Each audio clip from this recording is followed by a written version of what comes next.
Alright, so this video is going to be part 2 of our convergence and divergence problems with series. So we want to prove if this series is convergent or divergent, alright? And that series is the sum from n equals 1 to infinity of n over e to the n squared. Now, we start off again with our step-by-step process and our little checklist, right? The first thing we need to figure out if this is a p-series or geometric series. Obviously it's not, so we need to look right to our test here, diclar, right? The first one being the divergence test. Okay, the divergence test. Will that work for this one? Well, we can try it here. We take the limit as n approaches infinity of n over e to the n squared. And, well, let's just plug in a random number like 2. 2 squared is 4, right? And e to the 4th power is a decent amount, okay? And it's bigger than whatever is going to be on that. Well, it's bigger than 2, all right?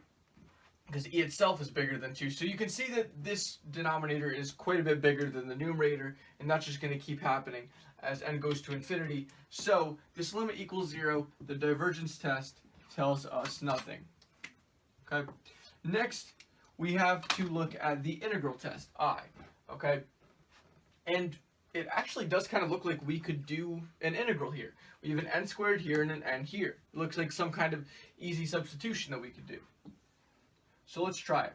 We take the integral from 1 to infinity of x over e to the x squared.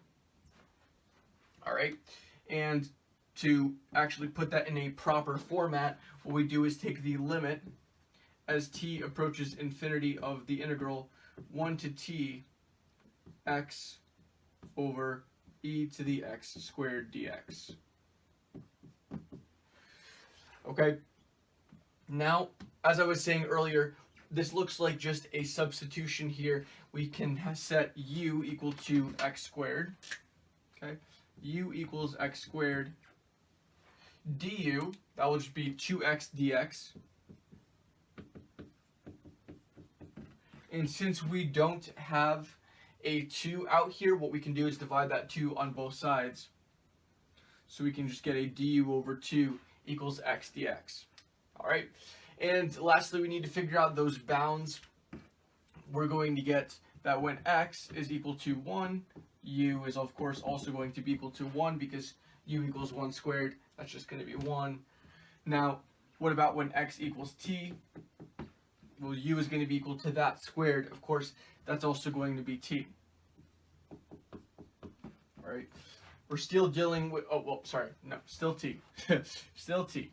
Okay, we're dealing with a value that's approaching infinity. It's not going to change drastically by squaring it or anything like that, right? It's still approaching infinity. It's becoming infinitely large. Okay? So, yeah. Now, our bounds stay the same, looks like, so we can continue on down here. We take the limit as t approaches infinity, the integral from 1 to t of, now this is going to be a du over 2, so we're going to have a du over, this will be a 2e to the u.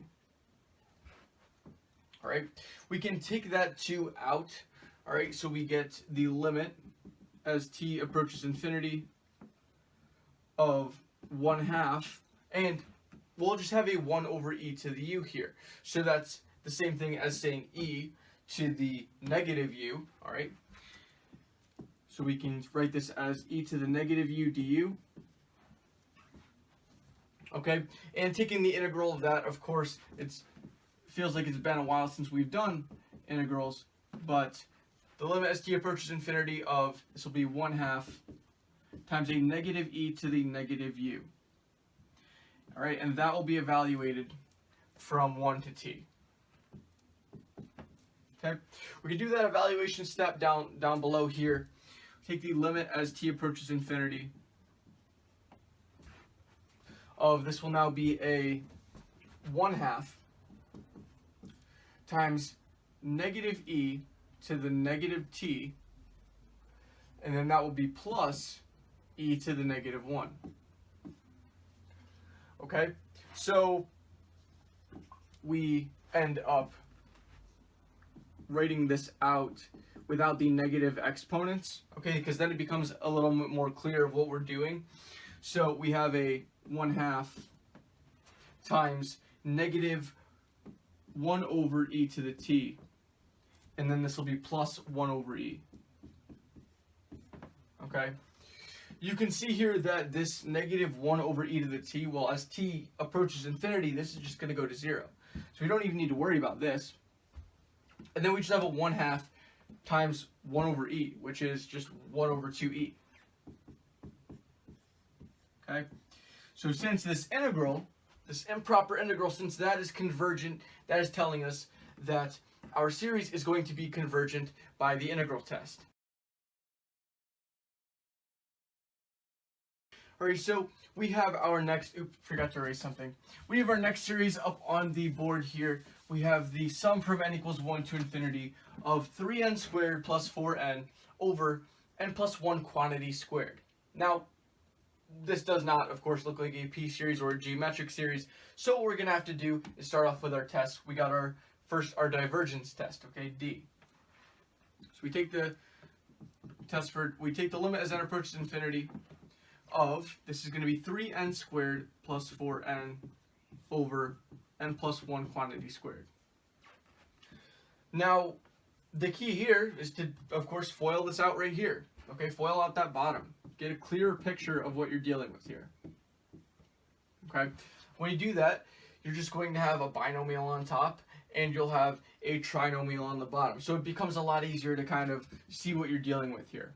You're going to have 3n squared plus 4n, and on the bottom, you have an n squared plus 2n plus 1. All right, nice easy FOIL right there.